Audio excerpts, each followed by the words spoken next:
Hi everyone, welcome back.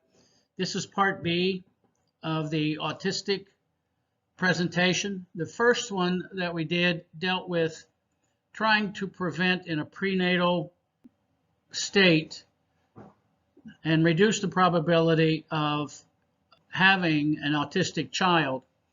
The second presentation is what happens when you have a autistic child, how best to manage that autism.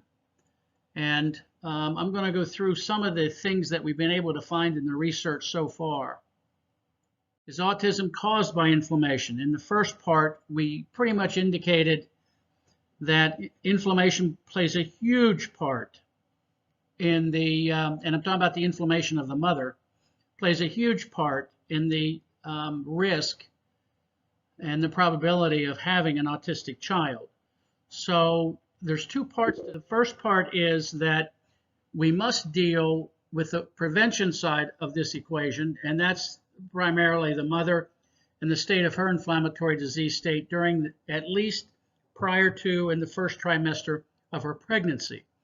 So we've got to be cognizant of that because prevention is really the solution. With that, this was a little bit intro into the first slide is what is inflammation. And it's basically the way that the body's going to respond to a stimulus. So if someone is under stress or there's a problem with the chemistry of their diet, the body is going to respond. It can be bacterial, viral, it can be a toxin, heavy metals. All of these things cause an immune response or an inflammatory response. And there's certain interleukin compounds, interleukin 1, interleukin 6, interleukin 33. These are all triggering chemokines that will go after and stimulate the immune system to start attacking. Now, the immune system is deadly. It is a violent organism when we look at lymphocytes, T cells, and beta cells. They attack by chemical attack. They actually secrete hypochlorous acid onto cell membranes. So you don't want that happening on normal cells very often, but if you have a tremendous amount of the activation of these T cells and beta cells and macrophages, you can get into this type of an attack where it will attack good tissue also. The entire key here, obviously, in the prevention side of this, is to ramp down that inflammatory level. So that's all I'm going to talk about right now because the first one talked about prevention and had this in it. But now what I'm going to talk about is the autistic side of this, and that in itself is a pretty interesting program. So almost all kids with autism have some level of inflammation. These are some of the symptoms that you may see: rashes, skin issues, diarrhea, constipation, behavioral problems, poor sleep, obsessions, impulsivity. And now we have to deal with the fact that your child is autistic. So what can we actually do? The psychotherapy drugs historically have not worked. So as far as treating those symptoms, they can dampen them down and reduce the functionality of the child. They can change they're actually depressants, but you're just masking the problem. So if we focus on inflammation being a very definitive reason as to why your child's behavior is extreme, these four things here seem to be the most appropriate. The first one is get a grip and understanding as to their inflammatory disease state. So with that, number one is measure the degree of inflammation monthly. Measure their C-reactive protein monthly. And The next one is reduce the level of inflammation, the amount coming into the system through diet. And I'm going to deal with each one of these in a separate topic. The other one is the inflammatory free radicals that are there. You want to take them out. So antioxidants do that, and do that quite well. And the fourth one is reduced anxiety, and I'm going to spend quite a bit of time on this as we go through this. So how do we measure inflammation? It's got to be measured and understood as a baseline. So make sure you have at least 6 months. Every month for 6 months, you measure that child's high sensitivity C-reactive protein.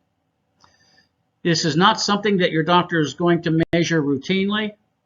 It's something you have to request. And there's no reason for the doctor to refuse your request. And then what we do is we plot that number. We want to know what that number is every month for 6 months.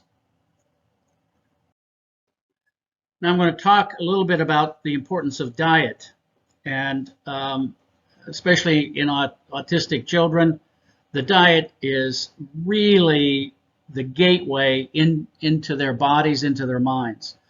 So the first one is the diet has to be anti-inflammatory.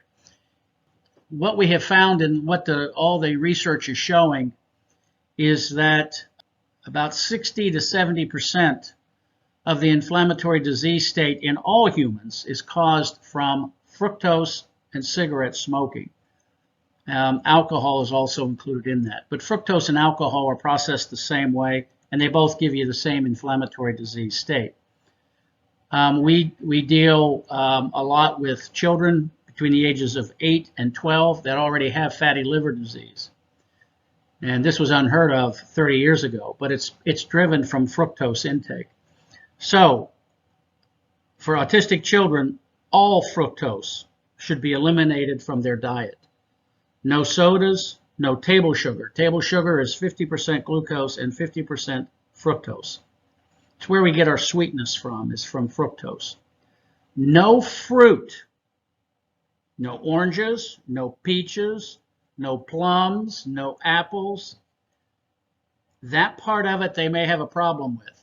It's all inflammatory. So just understand that, and the only thing that fructose really does is it makes it through the small bowel, gets into the gut biome, yeast and bacteria, and it's fermented. And the fermentation of fructose results in aldehydes. It would be nice if it was fermented into ethanol, I guess, but unfortunately it's not.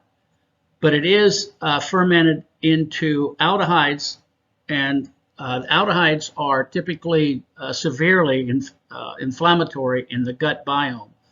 So take fruit out, you'll see their intestinal issues probably clear up. Might take a couple weeks. The biome will change when the fructose is taken out. So be very aware of that. The other thing that I found in the research was the detrimental effects of omega-6 fats. And it does appear that they are inflammatory. So any oils that you use, olive oil was probably one of the best. So I would highly suggest that be the oil of choice. So keep all of this in mind. Glucose can be used. Glucose is used by every cell in the body. Unlike fructose, is not used by a single cell in the body. It's only used in the yeast and fermentation processes that are going on in your gut. So we talked about the importance of diet, of what's being taken in that causes inflammation. Now, how do you get rid of the inventory of these free radicals, these reactive oxygen species that are already inside? The only way that we know to do that is through antioxidants. And the most powerful antioxidant is Volasta. That's the one that's on the market now. But we've got to have some way of neutralizing the excess electrical activity resulting from these free radicals, primarily the hydroxyl free radical. And when it steals an electron from anything, that which it stole the electron from, it becomes a free radical. So that vicious cycle has to be stopped. And antioxidants have a tendency to stop that. There's some antioxidants like vitamin C, vitamin A. They work as an antioxidant, but then when they're processed in the liver, they themselves produce more free radicals. So they're called what's called pro-oxidants. Unlike Volasta, Volasta is not a pro-oxidant. It does not generate more free radicals. So it is a net remover of the reactive oxygen species. This is one I want to spend quite a bit of time on. Anxiety levels. It turns out that autistic children have a very heightened sense of things around them. Their vision, their hearing, their smells, their touch. They're hypersensitive. Now, when they're hypersensitive, that creates an electrical signal to the brain. And if it's overwhelming, it reaches a point where the hippocampus cannot control the increased electrical activity. We've known this really since ancient times. In, for example, martial arts teaches this, that hitting one nerve, say on the jaw, might cause just an immediate shock. But if I hit you on the jaw and step on the top of your foot with a slight time lag, I can create an overload and knock you out. So those electrical impulses that hit the brain can cause a severe electrical response. That electrical response is transmitted biochemically into typically the adrenal gland, and the adrenal gland will kick out epinephrine, norepinephrine, cortisol. There's several others that stimulate the fight or flight reflex. Visual, lights, find out where that autistic child, what kind of light does that child want to be in and feel the most comfortable in, and watch their behavior. A lot of people get hypersensitive about a child that doesn't want to be touched, but just imagine that you're in a state of high anxiety, and anytime that something is done that creates that high anxiety creates even more anxiety. That's what they're faced with every single day. So finding that balance is very, very important. And it's not just the electrical activity. It's what the electrical activity does to the adrenal gland and other glands within our body that create these hormones to be released and these free radicals then to increase the inventory of reactive oxygen species, leading to even more inflammation. So with that in mind, I'm going to close at this point. I hope this has been helpful, but please look at their diet. No sugar, 0, knock it out. No fruit, 0. If they need something sweet, do it with glucose, something their body can metabolize. And I want to thank you all, and I hope this has been helpful.